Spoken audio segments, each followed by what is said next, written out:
As the kids head back to school, are you thinking about heading back to savings?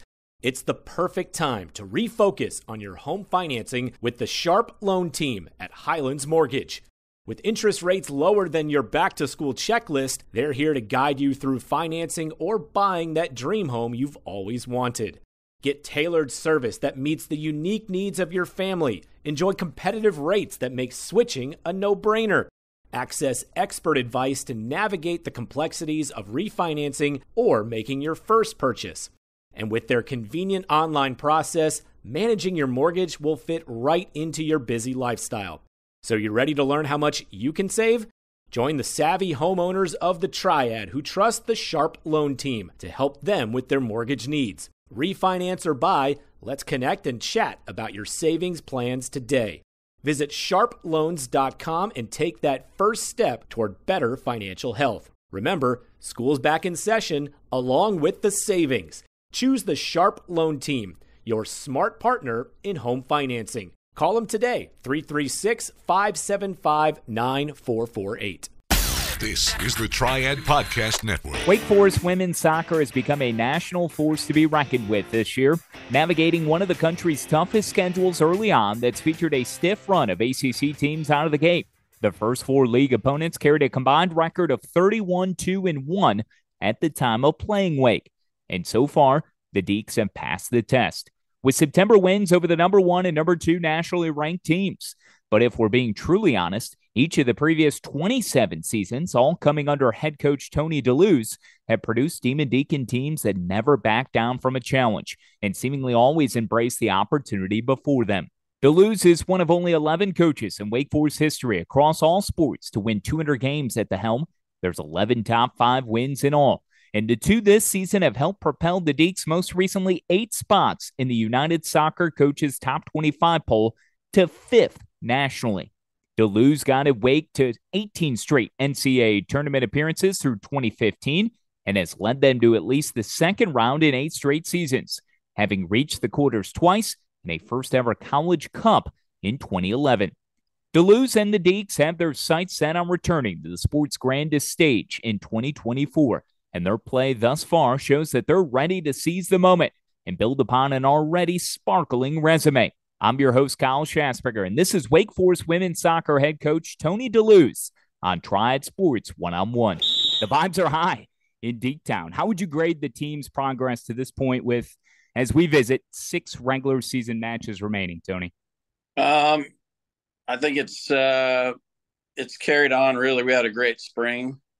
Ironed out a lot of things, and I think we played a really tough spring schedule and gained some confidence there. So coming into the preseason this fall, I think that we were already in a great position just from a self-belief standpoint.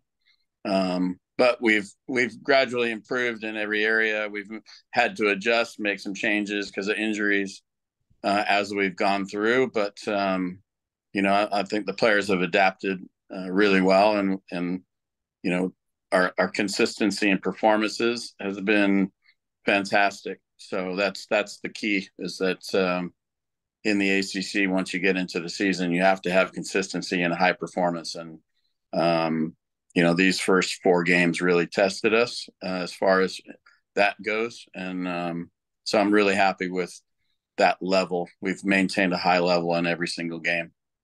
You've been doing this 28 years at Wake. Does it ever get old? No, good or bad. I still enjoy being around young people, players who are, very determined and very self-motivated. So, I'm still enjoying it, still having a good time. I'm not retiring as long. Look, I'm enamored by this. Those that have been able to operate so effectively, either at or near the top of their profession for so long, how do you continue to, find that way to re-energize yourself each season, attack your craft with the same fervor that you once did when you first arrived in Winston in 1997? Is there a secret formula? No, I mean, it's just evolution. You got to evolve as the times change and things from 28 years ago to now have changed 1,000,000%. So you've got to always adapt to the new challenges of the new athletes and the environment that we coach in, and that for me is just, it's a fun challenge. I have a great staff, so it's really important to keep a good staff around you, and we try to have fun in the office, fun on the field, and so that's the key. We don't take it too seriously, but we want to win games, obviously, but it's just about continuing to improve as a coach in a lot of different ways, and trying to help other coaches along the way, and just help our players improve. That's the satisfaction that I get. It's a great point on the evolving, because the college landscape has changed so much seemingly every year. You've got to be able to evolve, if not every day. And plus, to your point, thrill competition, developing, guiding a new group each year certainly factors in. The quest of getting to another college cup, I'm sure, also. And those wins just keep coming, Tony. 317 to be exact. Bear with me as I lay out some of the credentials for the listening audience. 317, third most among current ACC coaches entering the 2024 campaign. 2 of those 7 wins to date this season came consecutively against second-ranked Virginia on the road, at home to national number 1 Stanford. Before we highlight this year's version of the Deacs, let's go back to your time at San Diego. You were tasked with building the women's program from scratch at your alma mater in 1992. A decade prior, you starred for the Toreros as a captain, midfielder, and defender. You were the team MVP in 1982 while leading the club in assists, and were even named the program's 40th anniversary team in 2018. How immense was the impact that your old coach, Seamus McFadden, had in propelling you into giving this coaching thing a try? Yeah, that's funny. Seamus, he gave me the opportunity, and I played for him at the junior college. I played for him in high school. He was my high school coach, high school to junior college, and then to USD. So, he gave me opportunity to stay on and graduate and coach with him as an assistant for, I think, 7 years, and that's where I really learned everything, practical experience. And he gave me a lot of autonomy to actually coach as an assistant and not just pick up cones. So yeah, I owe a lot to him, and the USD program. It was, I was working full time at the time in a corporate job, and I get off at 3 and go to practice and try to recruit and do all of that. So it was I guess a crash course on how to develop a program, because we had to recruit club players.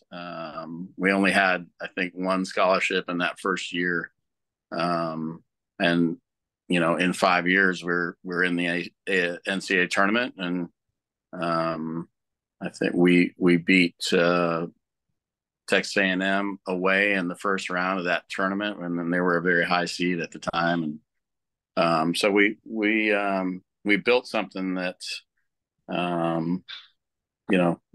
that I'm very proud of, and but from a development standpoint, I had to do everything. Like I had a part-time assistant, and so you're doing laundry, you're buying uniforms, you're doing absolutely everything. So you can't replicate that type of coaching development. It was so incredibly valuable. So I don't, I look back on those days as very fondly, and I appreciate everything that the opportunities that they gave me as a young coach. That's crazy that he was your high school coach as well, because I know he stayed at San Diego for 39 years, and you assisted, to your point, 6 seasons. It was 85 to 91, helping to strengthen identity, a culture that even played for a national title as soon as you were starting the women's program back in 1992. You present a good off-ramp, though, talking about your corporate job? Because that's part of the information I don't have going into this conversation with you. I'm fascinated by it, because if you love something so much, there are certain sacrifices when you're younger and trying to, cut your teeth and earn certain opportunities. And you talk about not being able to replicate that sort of coaching development in today's age with all the different resources and support staff that is around you and empowering younger people. You didn't have that back in the day. So tell me about the balance of you doing everything after a corporate job, and share maybe what that job was, if you're willing to, and how maybe miserable you were and how you couldn't wait to do laundry and buy food for the team. Yeah, no, it was, I graduated, and then, I was married. We had 2 kids, and, live in an apartment and just trying to find a way to make coaching a full-time gig. It was, I worked at, as a buyer, at General Dynamics, which was a defense in the defense industry in San Diego. And, I bought all the body parts for body structures for cruise missiles, for 7 years, and just lived in a cubicle with a bunch of people who had, worked there for 30, 40 years, and they smoked in their cubicles. And, I couldn't wait to get out of there. End of the day, it just reeked with smoke.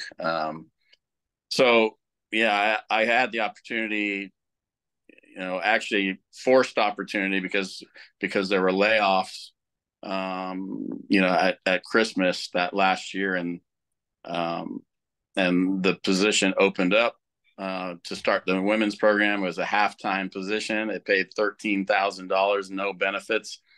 So I jumped at the chance because that's so attractive. And then I worked while I was doing that first year. I worked at construction during the day, landscape construction, and coached. And then the second year I went full time. So at least I got benefits and a little bit better salary. But that's what I wanted to do. And my wife supported me 100%. She worked full time. We were raising 2 kids in San Diego, and had a lot of support from our families. So, I was able to focus in on what I was doing. And, when you have an opportunity like that, you put everything into it. And we had obviously a really good base to recruit from in California, so I didn't have to go too far. And by the second year, we had made tremendous progress. And then fourth year, we could have easily been in the NCAA tournament and didn't get selected. But there were only 32 teams back in those days, so it was tough. Then fifth year we got in, had some good wins, finished high, I think second or third in the league in WCC. And, that's a pretty good league back in those days with Santa Clara and Portland. And so, yeah, I think about those days, and I still stay in contact with those players, and have actually recruited some of their daughters. So yeah, it's and I still stay in touch with a lot of the men's players from back in those days as well. I mean, Chugger at Virginia Tech was one of them. That's incredible. I really appreciate you sharing all that. Insane kind of the story from helping to build missiles, or at least ordering the parts and being a part of that entire process, to, making $13,000 in your first year and starting the San Diego women's soccer program. You went 45, 41, and 3 in those 5 seasons, punctuated, as you just revealed, that final season where you got to the NCAA tournament. It was a second round berth in 96. You went 15, 7, and 1. You built a contending program so quickly. You wish it could have been even more quickly, and you thought you got burned on an NCAA tournament berth in that 4th year. But the opportunity to take the reins then of a still relatively new program as we pivot to Wake Forest, the women's soccer program had only been around a few years, and being asked to replicate maybe what you had done at San Diego, was that part of the attraction, the fit in coming to the Old North State in 97? Yeah, I mean, really, I just came here to interview and try to use it as leverage to get to get, a raise and more scholarships at USD, I didn't really plan on staying here or taking the job because, I'm a San Diego boy and my wife's from California as well. And so I had some strong ties there. We only had 5 scholarships, at USD at the time. And the budget was, pretty dire. So, I was just going to get an offer and come back and go to my AD and say, hey, you want to keep me. But I got to Wake and I was just blown away. And they had just built Spry Stadium, and just the school, the university, and the ACC. And, I talked to some people. I didn't know much about Wake Forest. I had no idea what it was. And I spoke to actually Hank Egan, who was the basketball coach at USD at the time, legend. And he just said, you got to go, because he knew Wake Forest from the ACC, and he just said, you got to go. You got to take that job. You'd be stupid not to. So, thanks to Hank Egan for kicking me in the ass. And yeah, the rest is history. We were going to stay for 4 or 5 years and then go back and take a good job back in California. But, it's just like Wake is, it's hard to leave, and it's impossible to leave for me. And that's why our players stay. We don't have a lot of turnover in our program. Our players don't want to leave Wake Forest. So it's and just coaching at Wake, the kids that we get are like I said, they're self-motivated, they're self-disciplined. We don't have to do a lot of babysitting. Typically, like maybe some other schools that have a different priorities. So yeah, it's been great. Absolutely life-changing. It's time to get serious about your financial future. It's never too early, but it could be too late to get started. And that's oftentimes the hardest part, getting started. How much do I save? Where do I invest? Do I save for college or retirement? How much for each? And who do I talk to about it all? Okay, we'll keep things simple for now and help you answer the last one. We recommend you begin with a local financial advisor, and that's Jennifer Johnson of 3 Magnolias Financial Advisors. She'll sit down with you for a complimentary introductory consultation and go over all of your questions. Get started on the path to achieving your financial goals. Visit 3magnoliasfinancialadvisors.com or call 336-701-1600. Get comfortable with your financial future. 3 Magnolias Financial Advisors, retirement, financial planning, and investments. Securities offered through Cetera Advisor Networks, LLC, member FINRA SIPC. Investment advisory services offered through 3 Magnolias Financial Advisors. 3 Magnolias Financial Advisors and Cetera Advisor Networks are not affiliated. Cetera is under separate ownership from any other named entity. Life is full of celebrations, birthdays, holidays, life milestones, and so much more. And who has been helping generations of families celebrate these events? Our friends at Dewey's Bakery. And even if you aren't planning for something in the near future, you don't have to wait to enjoy something savory and delicious from Dewey's. Maybe you just need something to get you through your Mondays. Drop by every Monday for a free Cake Square Day. No purchase necessary. Just come celebrate the start of a new week. So, if you're hearing this ad on a Monday and you're in your car, reset that GPS and get to one of their 3 Triad locations immediately in Winston-Salem at Thruway and Renolda Manor, plus one in Greensboro at Friendly Shopping Center. And any day of the week, you can find the perfect item with fast and easy ordering options at local.deweys.com. Plus, Dewey's does so much to help celebrate our community. To date, they've given back over $4 million to local schools, churches, and other nonprofits. Your next celebration isn't complete without something special from Dewey's Bakery. Dewey's. Celebrate every day. Who's ready for movie night? Our friends at the Ginther Group Real Estate are proud to sponsor another season of innovation and cinema at Bailey Park in downtown Winston-Salem's Innovation Quarter. The final film of the season is Hocus Pocus on October 18th. Bring your chair or blanket to Bailey Park for a great night of cinema from Aperture and beverages and food from a variety of local vendors. Pre-film fun begins at 6:30 p.m. and the movie begins at dark. These magical movie nights are made possible by the Ginther Group, the real estate experts we trust and showcase right here on the Triad Podcast Network. Check their social media for info on each upcoming movie night. And for your real estate needs, call 336-283-8689 or visit theginthergroup.com. Buying, selling, investing, or just learning. Whatever you need, start now. And like me, you can become a Ginther Group client for life.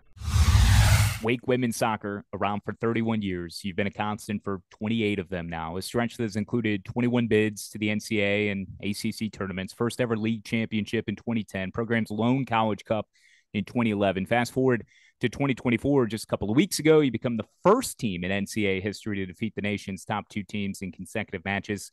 Tony, you seem to have a knack for redefining the standard here. There's no question, and certainly no reason to leave at this point with what you've been a part of and what you've built and with your family and professionally as well. Let's talk about the success at home. Because you said when you had arrived, Spry Stadium was new, right? It had just been built. The team is currently riding a 14-match unbeaten streak at Spry, 15-2-6 over the last 2+ seasons. How is it that you've gotten your team to elevate their play in such a way that has created a fortress of fortune for the Deacs? Yeah, it's become a problem for us because teams don't want to come here and play. We're having to pay out guarantees to get teams to come here, which is a good problem to have, I guess. I don't know what it is. I think our groups, so that they just take a lot of pride in the stadium, and they, I think they have a lot of gratitude for the facility itself, the practice facility and the stadium. It's just such a beautiful place to be. Place to play. It's great for fans. It's on campus, which, to have your training ground and your stadium on campus it just doesn't happen. I know I was talking to the Cal coach, Neil, before our game, and he had never been to Wake. Over all the years, we just never played. And he was absolutely blown away with our facilities. I think that our players genuinely are grateful for having such a great facility, and maybe that's a motivator. I don't know, but it's a pretty special place, and our players seem to really value that. Facilities, the resources, the alignment from the university. You certainly are receiving the administration, John Curry, and the investment from fans, which you touched on as well. Tell me about this year's squad, though. The DNA that makes this Deacs squad, the playmakers. I know there's 6 with at least 5 points on the year ahead of the match with Syracuse. There's 2 double-digit point getters, and Emily Colton and Kai Hanks with 11 and 10. How do you measure not just the offensive firepower that defines this team, but to the defensive ability and the balance on the pitch at any time for this squad?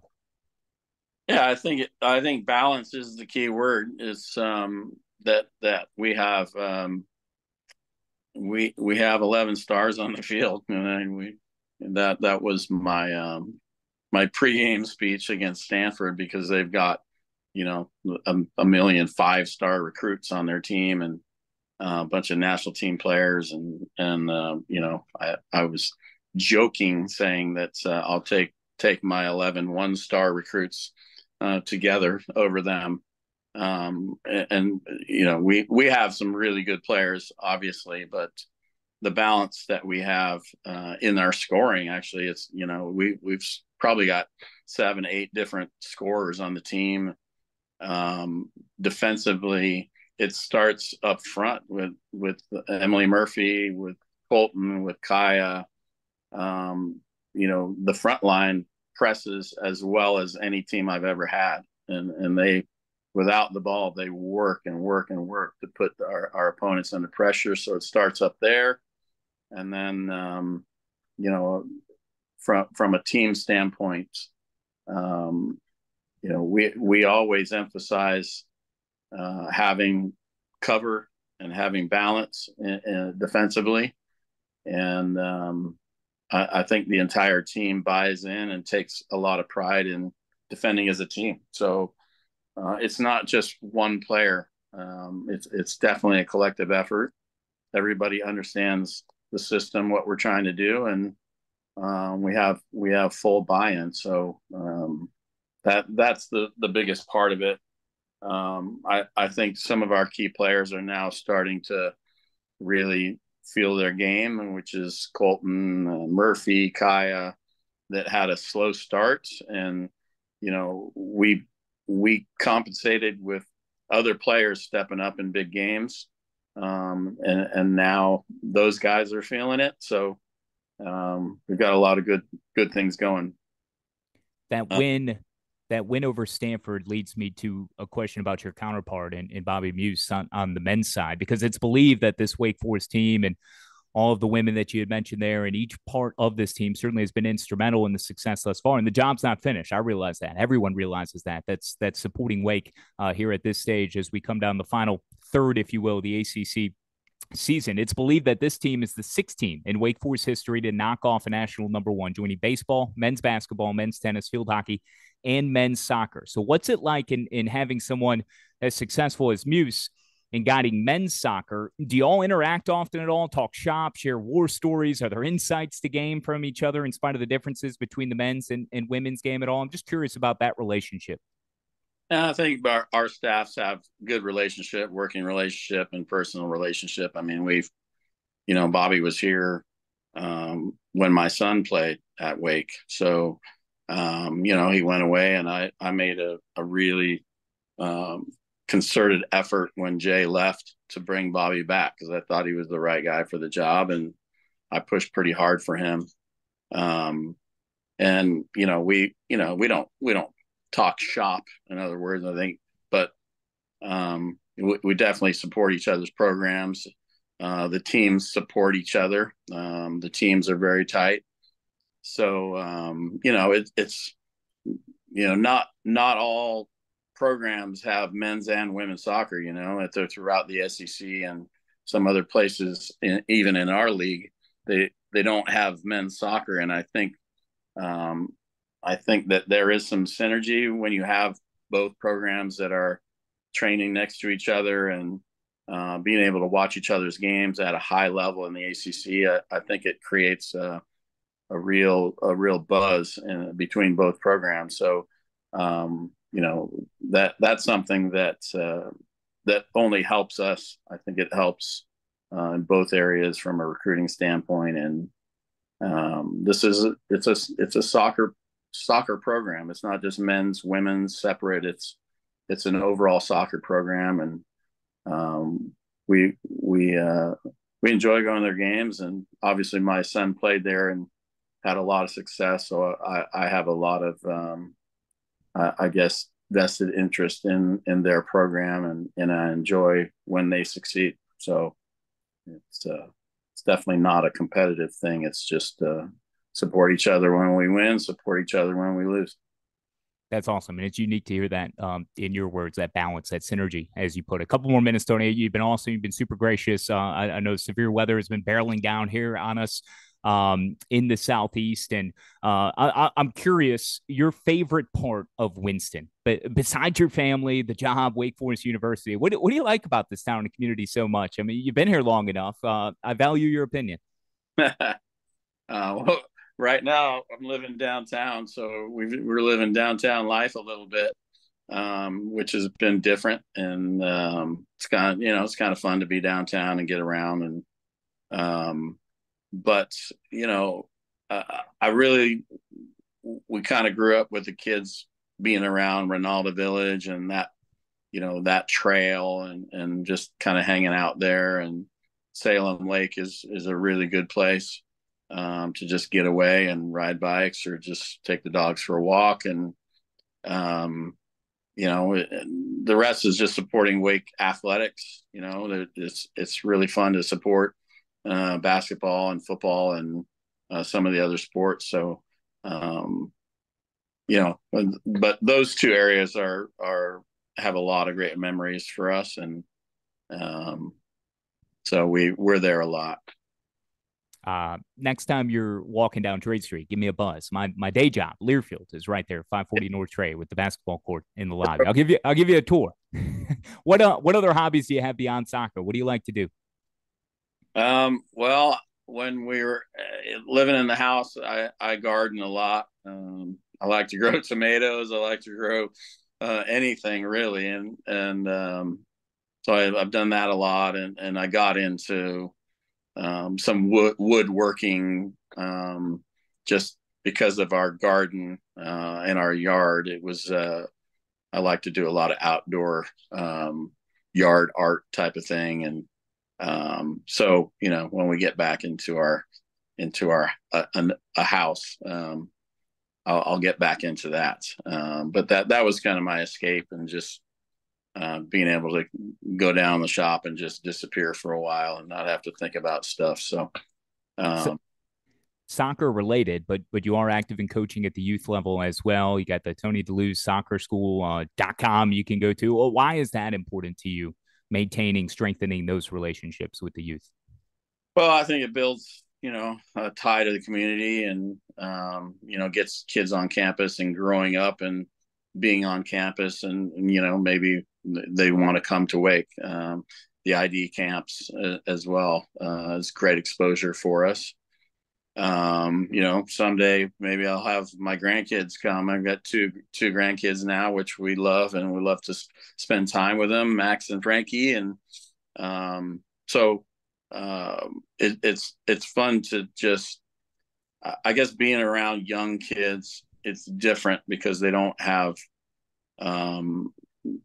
they're not jaded by the recruiting process, or I've got to play well in front of this coach. They're just coming out having fun, and it's really good to be around that kind of energy where it's just pure love for the game and just pure having fun.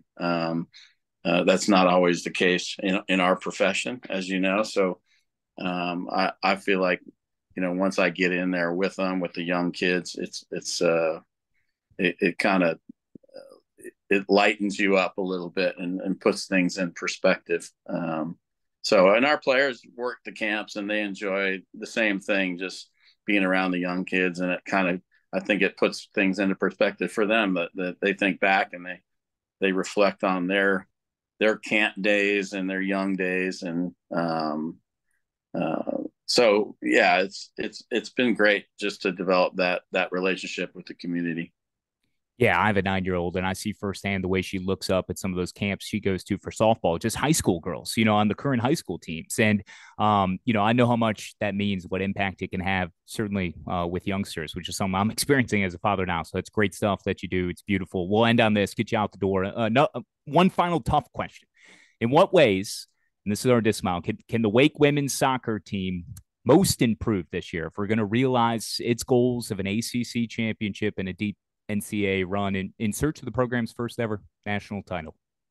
Well, I think we're doing it. Like I told them at the beginning of the season, we have to beat ranked teams. We have to beat the teams in the upper half. Last year we didn't do that.